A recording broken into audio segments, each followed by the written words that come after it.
It's time!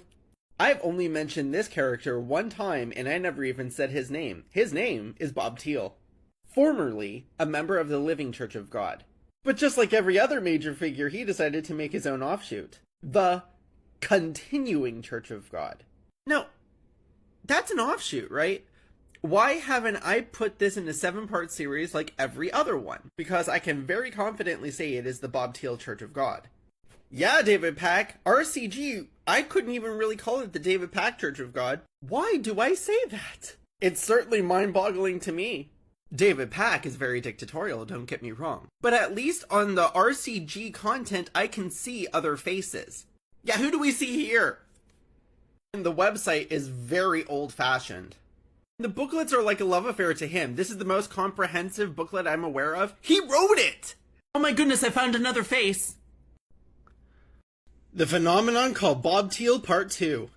So see here how it says that the Continuing Church of God traces its history from the Book of Acts? All the churches of God say that. But unlike groups like CGI, which have a more diplomatic approach with other offshoots, Continuing Church of God does not. Because he thinks he knows the truth, of course. There's even a section on the website that says how they are set apart from other churches of God.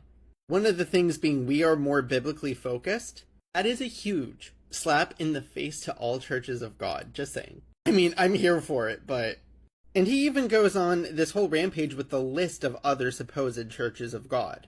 And there is literally a genealogy of people who had supposedly had hands laid on them in order to pass the torch. All the way down to Armstrong and then to Thiel himself, with a sermon of related interest. How about that section here? Pretty core statement. Part 3. The Continuing Church of God boasts thousands of members. And if it is true that there are 26 congregations in Kenya, well, that it could add up.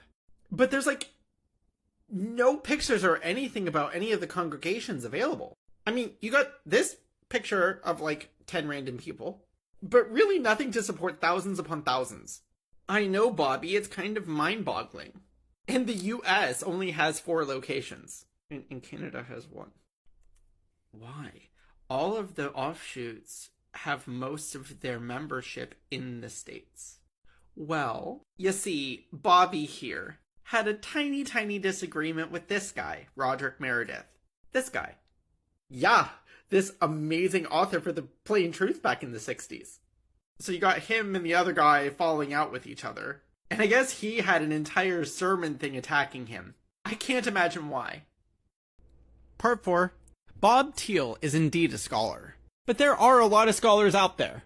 He promotes his material, though, as genuine God-driven truth. Roderick Meredith decided to take off the glasses and attack him full on.